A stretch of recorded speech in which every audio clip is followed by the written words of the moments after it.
Čau visiem! Labrīt no Tallinas, Makita, Baltijas Makitas centrs, kurā iekšā ir gan remonta centrs, gan centrālā noliktava, mācību telpas. Ejam iekšā, parādīšu visu, kā tur iekšā izskatās, un varbūt pat paskatīsimies vietās, kur īsti varbūt ikdienā neviens neiet. Ejam! Lūdzu, ejiet!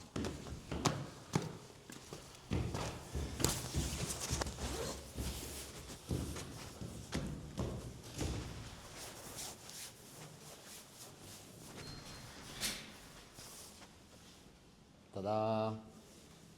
Smuki, ļoti smuki būtu. Sarkanās, tad cik ir man mīļākā krāsa. Nu ko? Pirmais ir tāds wow, jo tieši to aprakstīt tās emocijas ir grūti.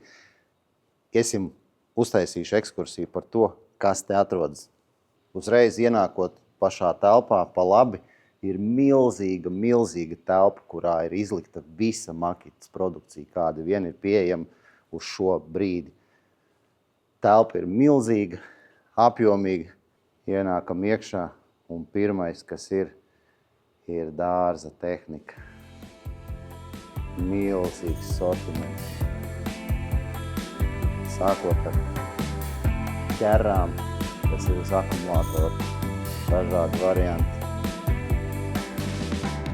Trimmeri, zāles pļāvēji, motorzāģi. Patiesībā pat grūti visu izstāstīt. Ko tur stāstīt? Paskatieties.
Ēka ir atklāta 2023. gadā un skaitās šobrīd Baltijas centrālais birojs tieši Makitai, kurā iekšā ir visi Makitas instrumenti un visi aksesuāri, apģērbs, viss, kas šobrīd ir pieejams Makitas sortimentā.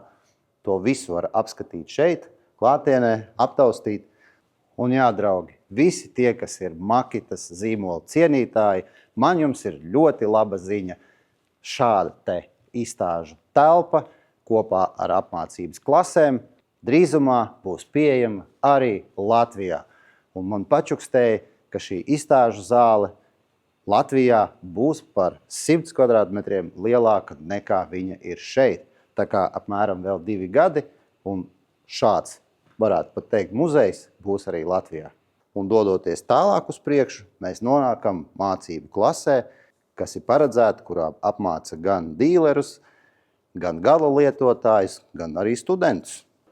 Nu un šādi šitik milzīgi izskatās apmācības klase, gaiša, soliem, daudz galdu, krēslu, milzīgs ekrāns pa visu sienu, kurā var rādīt arī slaidus ar aktuālo apmācāmo informāciju.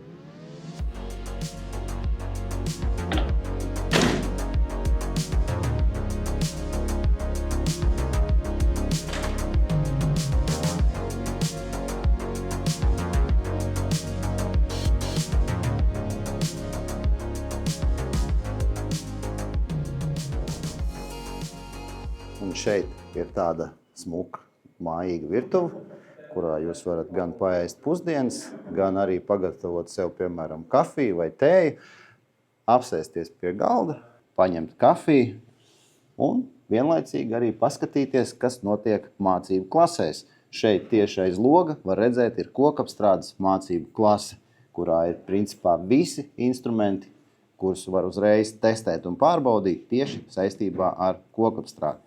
Tālāk ir metāla apstrādes klase, un pēc tam jau ir betons, apdari un tādu veidu materiāliem paredzētie instrumenti. Ejam, parādīšu tuvāk, kas iekšā tur atrodas.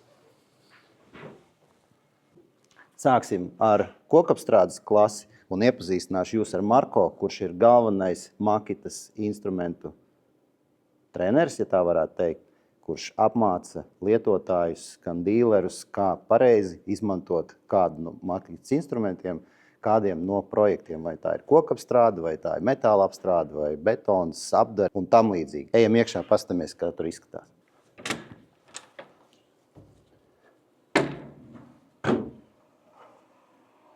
Доброе утро, Марко. Доброе утро. Марко, самый главный по инструментам Макиты в Эстонии или вообще в Балтии? Балтии. Балтии? Да. Рад знакомству. Ну что мы сегодня будем творить в деревообработке? Сегодня у нас будут клиенты, такие, которые наши очень старые продавцы. И мы им покажем самые новенькие, которые пришли с прошлого полугода. Так что будет тренинг такой для технических специалистов. Надо очень хорошо думать, что им говорить, чтобы им интересно было. Вот такая и будет у нас сегодня тренинг. А сколько примерно вот в этом классе можно свободно находиться человек и там поработать, попробовать? Ну, чтобы те, которые смотрят видео, было какие-то представления насчет самой помещения и площадь какая. Но мы тут делали тренинги так, мы думаем, что если тут людей 15-20 в одном классе, это хорошо, не слишком много. Больше уже слишком много. У нас большой класс для людей 50 где-то. И тогда мы отделим обычно на 3 этих разные группы, чтобы тогда кто-то еще со мной сделает и по 20, по 15 тогда показываем, чтобы не слишком много было людей, а то информация не дойдет до клиентов, чтобы там где-то 15, я думаю, такой 10 оптимально 15. Эти новинки трехскоростные дрели, да? Да, это уже наши новые. Очень сильные уже попробовали у клиентов тоже, где надо было очень быстренько работать и были очень довольны. Так что думаю, что будут хорошо продаться. Katrā no mācību klasēm, ja tu strādā ar un demonstrē instrumentu, kurš ir lielas jaudas, viņš ražo ļoti daudz intensīvus vai nu skaidrus, vai dažādus betona putekļus, vai metāla putekļus, tad bieži vien ar parasto puteksūcēju nepietiek, tad rekur ir uztaisīti šādas te rokas, kurā daudz efektīvāk atsūt šos te putekļus darba procesā un tādējādi telpa paliek tīra. Nu, lūk, šāda izskatās kokapstrādes mācību telpa.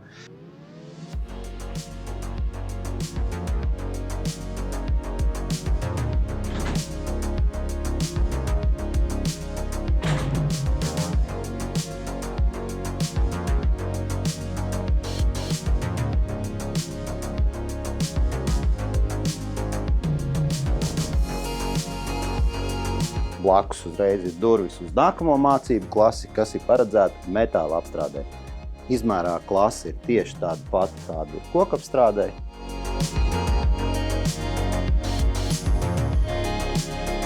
Uzreiz ir durvis arī uz lielo mācību telpu.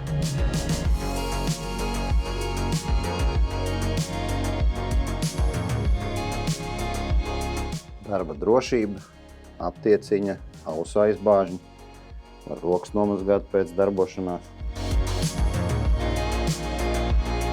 Tas arī no automotiva. Pārbaudīt lielās skrūves, kā skrūvē, cik efektīvi.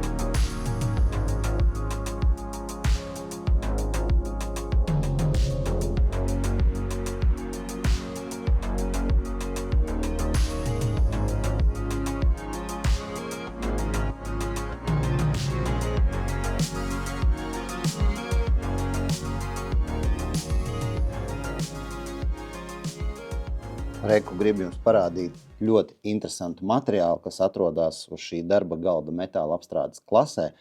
Daudziem liekas, ka tā ir vienkārši kaut kāda caurula, bet patiesībā tas ir īsta tanka stobrs. Nopietnas metāls, biezs metāls, un attiecīgi var arī kārtīgi iztestēt, cik efektīvi ir instrumenti darbā tieši ar metālu. Tā skaitā arī visi griezēja instrumenti, aksesuāri, kas ir paredzēti metāla apstrādē. Nu ko, ejam tālāk uz mācību klasi, kurā ir principā viss paredzēts betonam, špaktelēšana, slīpēšana un tādiem darbiem. Ejam!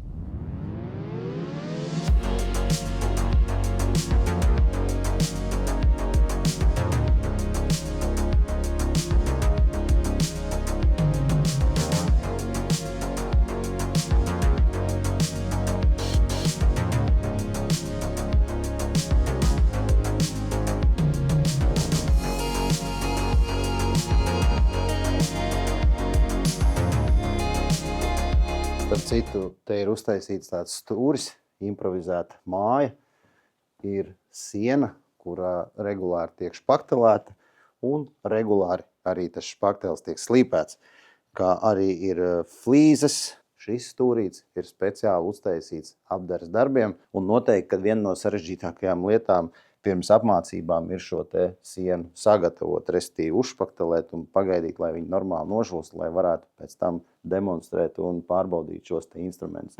Kā arī šeit ir vēl papildus siena, kurā tiek pieskrūvēta reģipša loksne, un tālāk jau tiek testēti instrumenti reģipša apstrādē, gan skrūvēšanā, gan frēzēšanā, gan arī viņa zāģēšanā, kaut kādi multi zāģi asmeņi tiek testēti un tam līdzīgas lietas. Tā, draugi, šeit, centrālajā birojā, es noķēru Imri, kurš ir galvenais Makitas Baltijas šefs. Viņš arī bišķi saprot latviski. Jā. Un tā ir ekskluzīva iespēja viņu satikt, jo viņš ievedīs mūs paskatīties tādās vietās, kur īsti ikdienā nemaz iekšā nelaiž, piemēram, noliktavā. Vēl šur tur paskatīsimies. Tā kā Imri, mēs runāsim krieviski, var arī igauniski. Krieviski. Jā, tā kā ejam pastīsimies, un Imre arī pastāstīs par šito celtni. Būs интересants saturs. Пошли. Ну, пошли. Если какое-то слово не помню кревишки, тогда по-английски. Да. Хорошо. Ну, пойдем сюда. Здесь наш экспозиционный зал. Да. Мне уже говорили, что там уже практически малая часть оказывается. Не все, что имеет Makita, но маленькая часть только. Да, если мы поставили бы все, что у нас есть в ассортименте, тогда здесь очень тяжело было бы двигаться. Делали маленькую ошибку, как-то проектировали. Надо было 100 квадратных метров больше. Ага. Тогда 90% поместился. И сколько же здесь квадратных квадратов сейчас? Где-то 500. На выставочный зал? Ну. 500 квадратов? Ну. Надо было 600 делать. Ну да. Ну, не такой большой, но ширину есть туда и сюда. Ну, вот да. так. Есть здесь у нас специальный отдел для профессиональной чистки. Есть и домашние варианты, но там есть профессиональные тоже. Я думаю, что не все знают, что у нас такой большой ассортимент пылесосов есть. Аккумуляторные, да, эти там у стены все аккумуляторные. Там сзади еще есть строительные и уборочные, профессиональные. Тоже на аккумуляторах. Тоже здесь что все в центре, это аккумуляторные.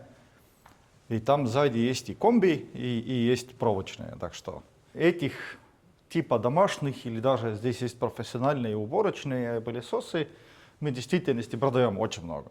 Если вы видите у аэропортов, у самолетов, видите, очень много используют фирмы как раз те пылесосы. Air Baltic. Air Baltic, между прочим, тоже. И что очень часто забывают то, что есть и аксессуары, что иногда менять надо у этих пылесосов. Эти все у нас в эстонском центральном складе есть, так что все, что здесь видите, можно заказывать. Если где-то в вашем местном магазине их нету, тогда скажите, я видел, можно заказывать. Пусть будут держать. Ну, например, те же самые фильтры и мешки для маленьких этих пылесосов надо менять. Как Часто. неожиданно, да? Да.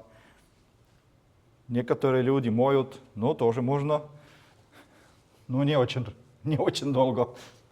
А тоже, что есть не всегда и не везде в магазинах, есть эти аксессуары для инструментов, для хранения, транспорт и использования. Наверняка в течение 3-4 месяца, думаю, еще дополнительные коробки придут. Ага.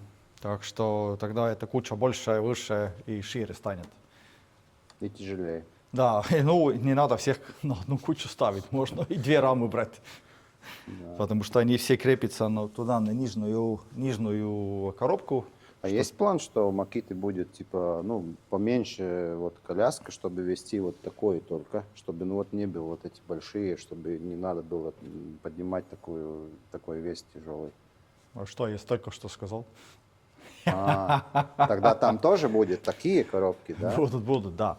Ну, тогда это уже... Как это все делается у нас в Америке, значит, все равно они появляются новые вещи в Америке, во-первых, и потом только будут наверняка Азия, Океания и потом Европа. Так что все равно из интернета раньше видите, чем у нас физически. Но это просто логистика. Ну да, плюс еще там сертификации надо Ну делать. да, с этим и пошел долго, потому что сертификация здесь американские никак не работала. Надо наш. Кстати, эти аксессуары сейчас становятся популярнее и популярнее. Да, и есть очень часто обычные сейлсмены и люди, кто работают в магазинах, думают, что а кому эти такие вещи надо.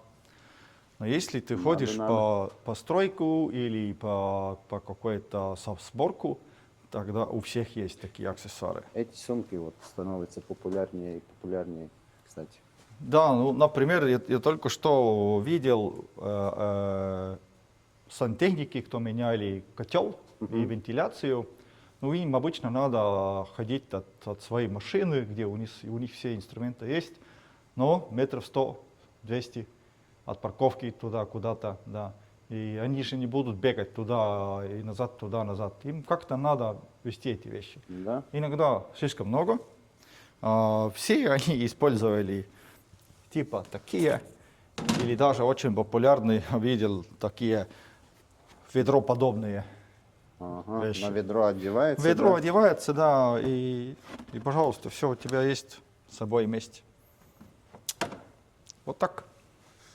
Ну все, пошли дальше. Пошли дальше. И здесь я уже отснял плюс-минус. Ну это хорошо, а то у нас здесь обычно, если группа придет, тогда мы в начале как-то учебы планировали, думали, что 30 минут, на 1,5 часа, и тогда надо выгнать все равно людей. Свет уже Класс. выключить. Да, а то здесь отсюда люди не уйдут. Ну, конечно, как в музее все. Да. Вот как я сказал, здесь у нас есть ходовые вещи, но аксессуары, к сожалению, сюда очень маленькая часть поместится. Ну, аксессуаров у нас в сталинском складе есть где-то 6000 наименований разных. Только аксессуары. Только аксессуаров, да. Так что никак сюда не поместится. Здесь у нас есть отдел садовой техники. Сезон приближается. Уже начали упаковать и высылать первые эти крузы в магазины.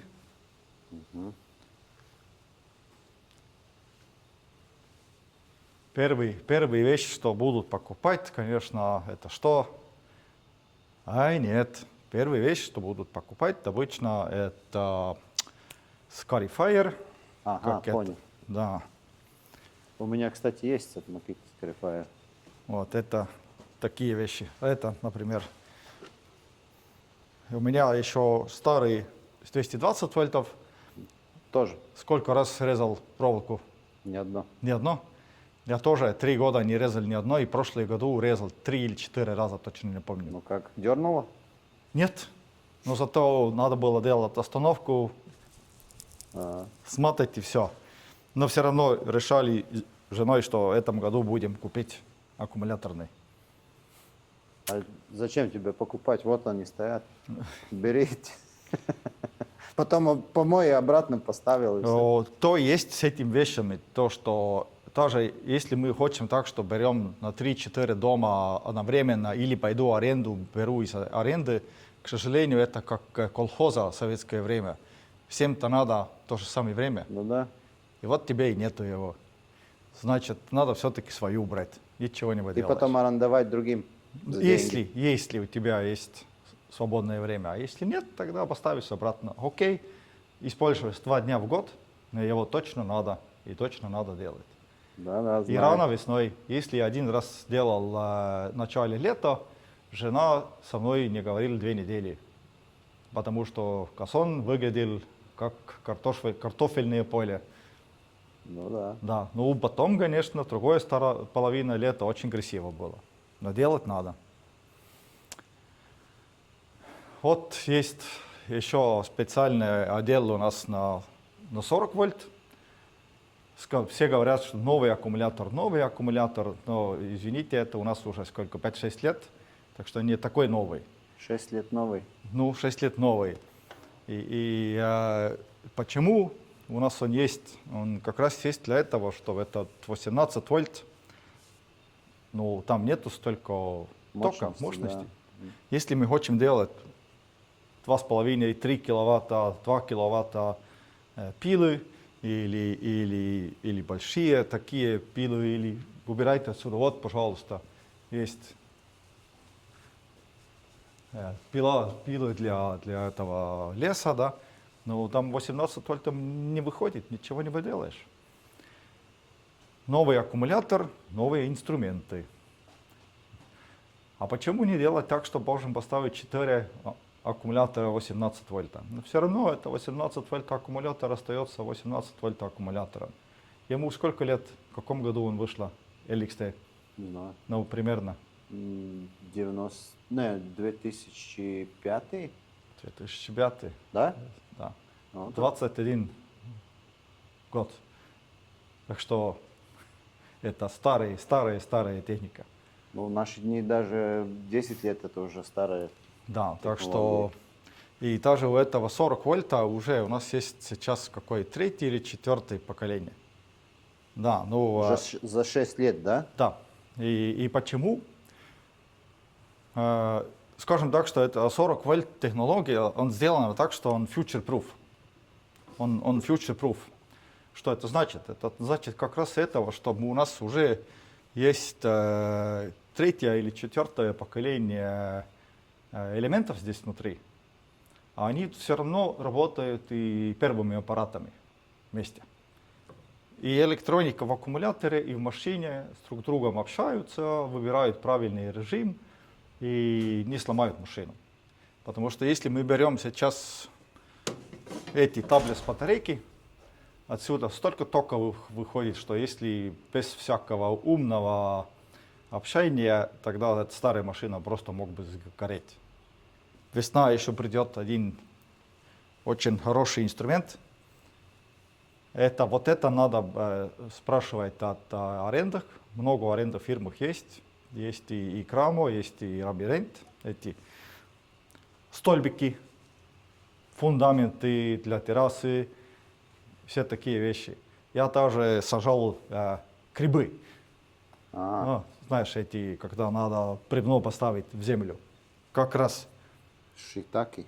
Не шитаки не пойдут в землю, а эти, даже по-русски не знаю, эти серые такие, как нога курицы. Ну, такие большие.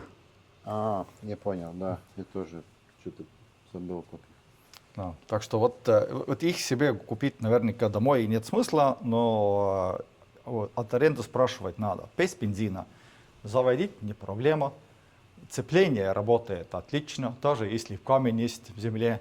5 минут у тебя делал то работа, что ты делал бы 3 часа. Лопата. С лопатой, да.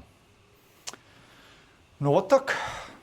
Если хотите прийти, звоните, делаем учебу, экскурсию. Это у нас включено, как ты видел, у нас есть человек, кто делает учебы, собираем групп, но 5-6 человек такой оптимальный.